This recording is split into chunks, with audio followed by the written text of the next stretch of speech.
On March 20, 2009, a large Airbus A340 landed at Melbourne International Airport. This was a layover for a long journey from Auckland to New Zealand.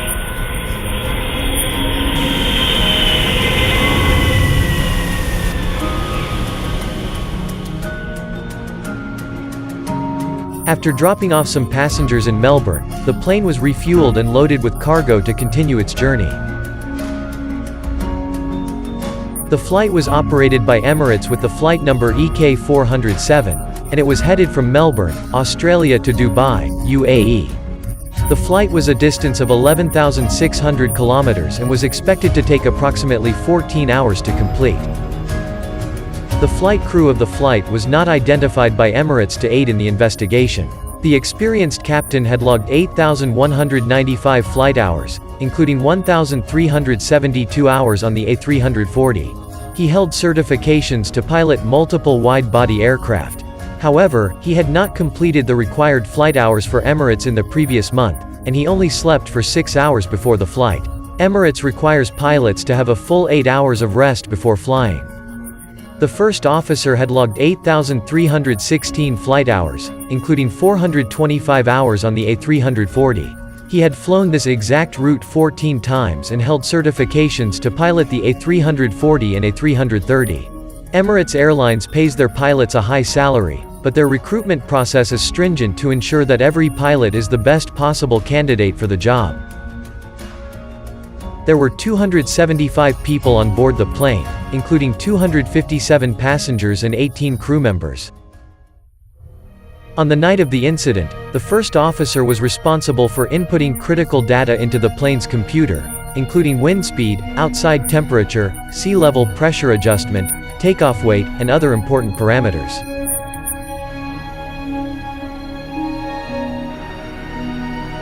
The first officer used his iPad to calculate the takeoff weight, and the final result was a total weight of 362.9 tons. The plane was set to operate at 95% capacity. After completing the calculations, the first officer wrote the results in his notebook. However, he mistakenly wrote down 262.9 tons instead of 362.9 tons. Unfortunately, this incorrect number was entered into the plane's computer. The plane's computer requires input from the pilot to calculate the appropriate takeoff configuration, including the takeoff speed and engine power settings.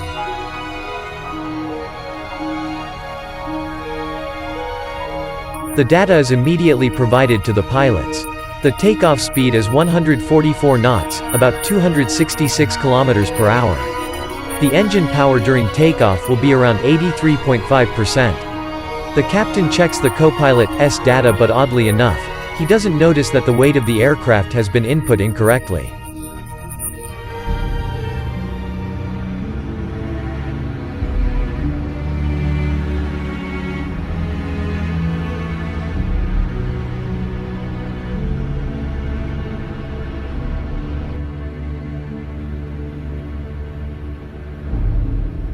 The Airbus A340-500 with registration number A6ERG is one of the 18 new A340s purchased by Emirates.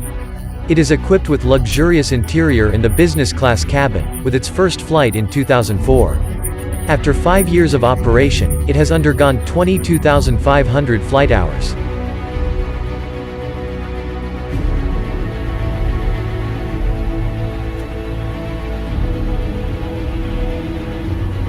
Flight EK407 was ordered to take off on runway 16, and both pilots were unaware that they had input incorrect flight data into the computer, missing about 100 tons of weight.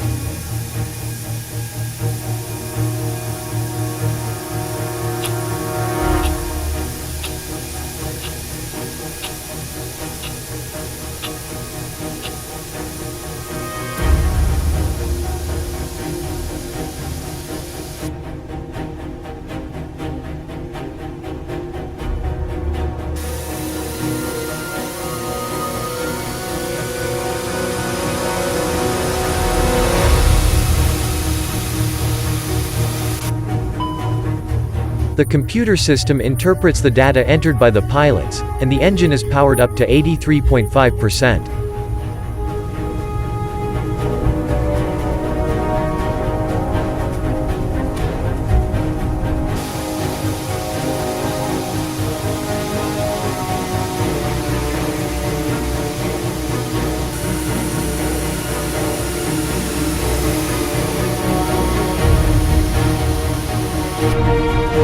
After reaching takeoff speed based on the miscalculated weight, the pilots began to raise the nose of the aircraft.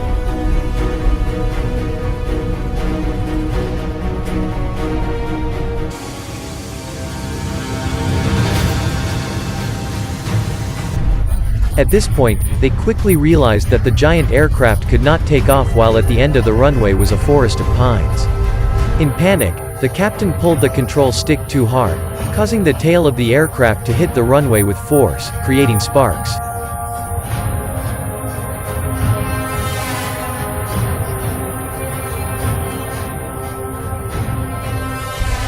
At this point, the captain quickly increased the engine power from 83.5% to 100%, and all four engines were running at full power.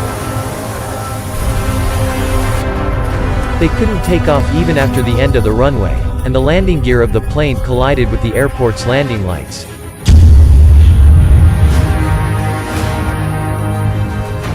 After running for more than 148 meters outside the runway, the airplane began to ascend with difficulty, at which point both pilots seemed to go silent at the controls.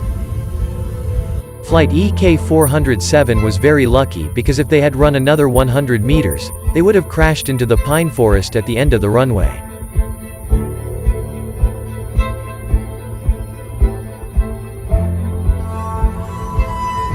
The crew declared an emergency and requested an immediate return to Melbourne, while they began to investigate the cause of the incident.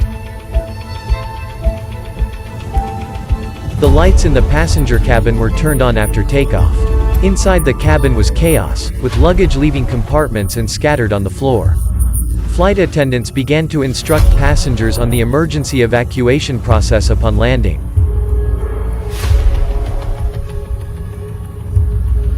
The captain requested the co-pilot to recalculate the entire weight of the aircraft immediately. At this point, the co-pilot realized his foolish mistake and quickly corrected it in the flight logbook and inside the aircraft's computer system. A photo from the co-pilot's logbook showed that he had corrected the number 2 to 3. They carried enough fuel for 14 hours of flight, so the aircraft was very heavy. The A340's safe landing weight is 280 tons, and with a total weight of over 300 tons now, they needed to reduce the weight to land safely.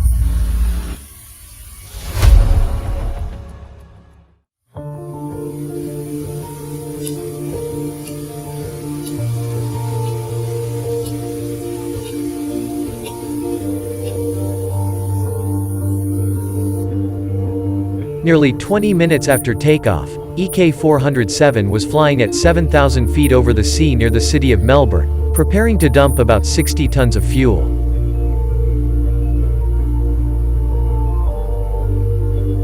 The crew planned to dump the fuel directly, while flying in circles over the ocean to wait for the aircraft's weight to decrease to a safe limit.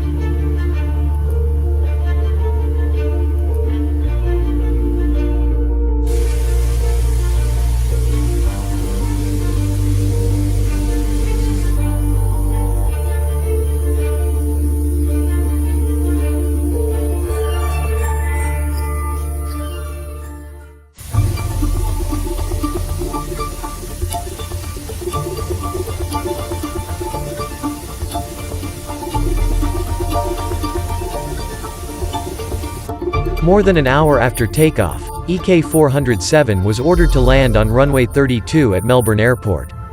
The crew was extremely worried because they knew that the landing gear of the aircraft had collided with something during takeoff.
EK407 returned and landed safely in Melbourne.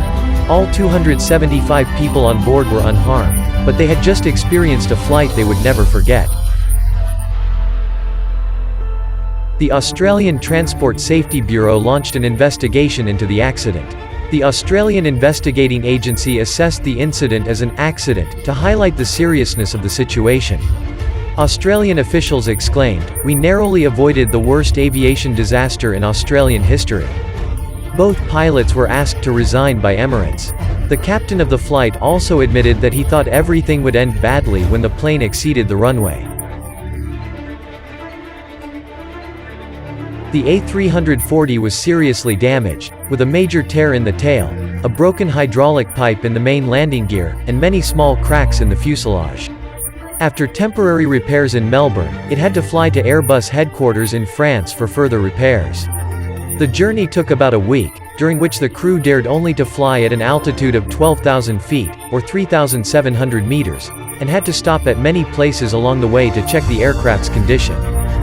The aircraft was put back into service after 9 months of repairs, but Emirates was concerned about its safety and decided to retire it at the end of 2014 after just 4 years of operation.